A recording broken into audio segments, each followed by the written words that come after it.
안녕하세요.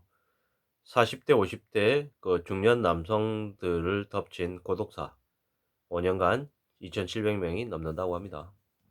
저 또한 40대, 50대인 중년에 속하다 보니 이 뉴스가 그냥 지나쳐지지 않는데요. 같은 연령대인 여성에 비해서 383명이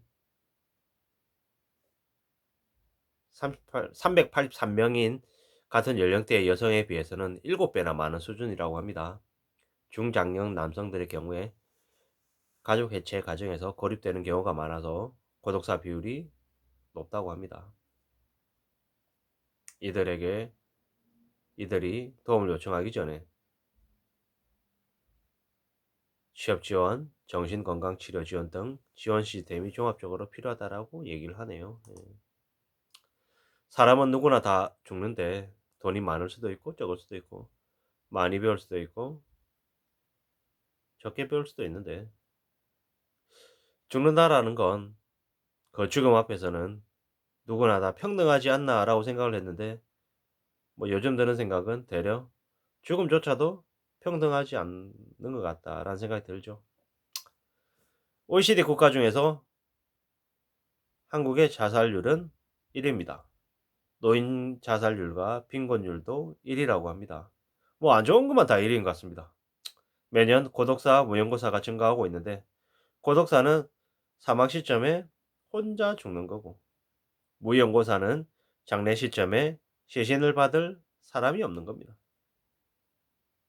고독사나 무연고사 모두 노인 인구가 많은데요. 최근에는 중년 남성의 고독사가 늘었다고 합니다. 2016년부터 2020년 6월까지 무연고 사망한 40대, 50대 중장년층의 남성의 수가 2,735명에 이른다고 합니다. 가족 해체 과정에서 저렇게 된 것 같은데요. 10년 이상 고독사 현장, 강력범죄 현장을 특수해온 현장을 청소해온 그 모 대표가 하는 얘기가 지난 1년간 청소한 고독사 현장의 90% 정도가 40, 50대 남성의 고독사였다고 합니다. 근데 코로나 팬데믹 이후에 그 수가 20%가량 늘었다고 합니다. 중장년 남성의 경우에 가장으로서의 책임을 다하지 못했을 때 좌절감이나 그런 압박을 더 심하게 느낀다고 합니다.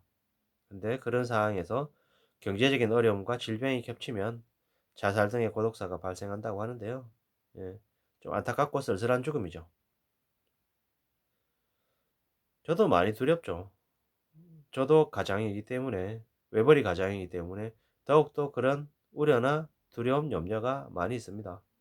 만약에 내가 경제적인 활동을 못하게 되면 당장 다음 달부터 문제가 생기기 때문에 어떻게 살아야 되나, 어떻게 지내야 되나 라는 그런 걱정, 염려, 두려움들이 더 많죠. 그래서 이 40대, 50대, 40, 50대의 중년 남성들의 고독사의 모습을 보면 되게 마음이 안 좋습니다. 예. 언제든 저도 저들과 같이 되지 말라는 법이 없기 때문인 거죠. 억지로 입구, 서울역, 노숙 가시는 분들 되게 많은데 그들이라고 그렇게 살고 싶어서 그랬을까요? 여러 가지 사정과 이유들이 있겠지만 그렇게 내몰린 것 아닌가. 뭐 그들에게만 잘못이 있다라고 얘기할 순 없지 않나라는 생각이 드는 거죠.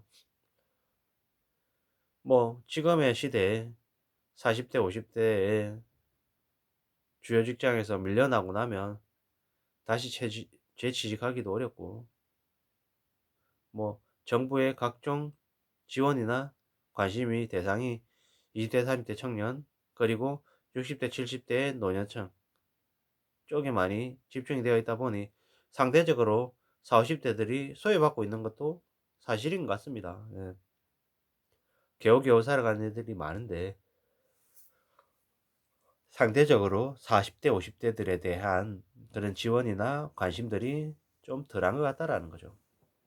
한국만큼 빈부의 양극화가 심한 곳이 없죠.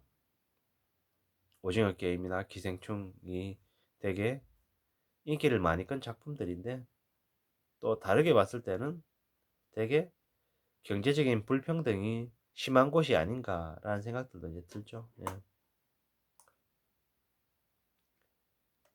우리 사회가 좀 따뜻한 시선으로 중장년층의 고독사와 자살에 대해서도 관심을 가지고 좀 대책을 세웠으면 좋겠다라는 그런 생각들을 해봅니다. 예.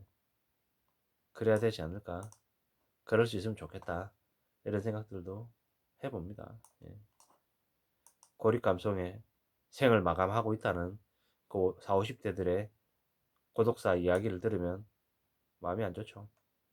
방바닥에 휴지조각, 온갖 고지서, 옷가지들이 뒤엉켜서 널브러져 있는데 저게 집인가? 생활한 공간이 과연 맞나라는 생각이 들어 좀 놀랍죠. 근데 저런 환경, 저런 모습 또한 어쩌면 보통 사람들의 모습일 수 있다라는 거죠. 지난 2월 3일 날 강동구의 한 원룸형 오피스텔에서 50대 남성이 숨진 채 발견이 됐다고 합니다. 먹다 남은 음식들, 약봉지들, 좀 지저분해 보이는 그 모습들이 어쩌면 그가 과거에는 정리정돈 잘하고 착실하게 안정적인 직장 생활을 하던 가장이었을지도 모른다라는 거죠.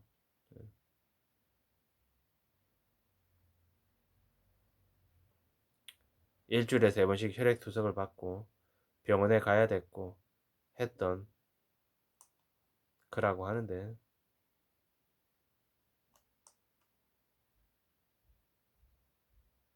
이상한 냄새가 난다는 오피스텔 입주민이 신고해서 그제서야 발견이 됐다고 하는 거죠.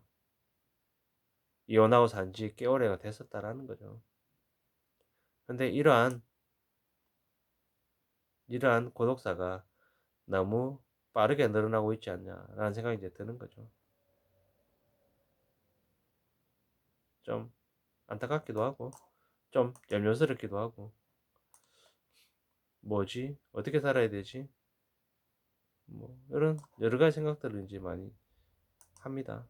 뭐 심한 경우에는 그냥 원룸 이런 게 아니라 차에서 숙식하다가 고독사하는 일도 있다고 하니까요. 되게 놀랍기도 하고 충격적이죠.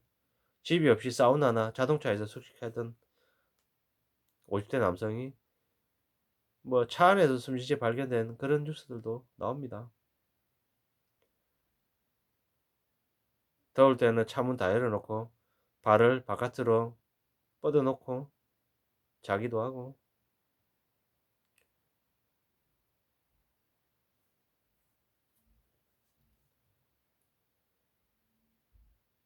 코로나 때문에 코로나가 기폭제가 돼서 고독사가 더 늘어나고 있지 않나라는 얘기들도 나옵니다. 예. 코로나의 그늘 아래 그 방치된 4, 50대의 중년들의 모습들이 늘어나는 것 같습니다. 집이 경매당하고 가정이 해체되고 가족들이 뿔뿔 흩어지면서 각자 살 길 찾아가면서 이 4, 50대 남성은 남성들대로 그냥 소리 소문 없이 어느 한 곳에서 저렇게 죽어가는 거 아닌가라는 생각이 이제 드는 거죠. 뭐 관심을 늘려가야 될 때라고 하는데 참 저게 말이 쉽지 그게 가능한 얘기인가 라는 생각도 들죠. 뭐, 뭐 그런 뉴스들 되게 많습니다. 예. 죽하고 김치 주려고 갔는데 새해 첫날에 반지 하방에서 50대가 고독사했다. 예. 뭐 얼마나 이렇게 못 살면 힘들게 살면은 집주인이 김치하고 죽을 갖다 주려고 했을까라는 생각도 들기도 하고, 뭐 코로나 때문에 일자리 잃어가지고 생계 유지에 어려움을 겪는 저런 사람들도 있더라. 예. 뭐 이러는 거죠. 뭐 지자체에서 지원받은 돈으로 월세 내고 이렇게 버티고 견뎠나 봅니다. 예. 근데 뭐 그렇게 발견됐을 때는 이미 꽤 오랫동안 죽은 지 시간이 지나서 부패된 경우도 많고 이렇다고 합니다. 이런 그 고독사하는 그런 뉴스들이 이렇게 많이 나온 걸 보면서 어떻게 살아야 될지, 어떤 마음으로 지내야 될지 대한 생각이 더욱더 많이 듭니다. 그렇게 외롭게 죽는 그런 이들의 이야기에 잠깐 말씀을 좀 드려봤습니다. 참고하시면 좋겠습니다. 고맙습니다.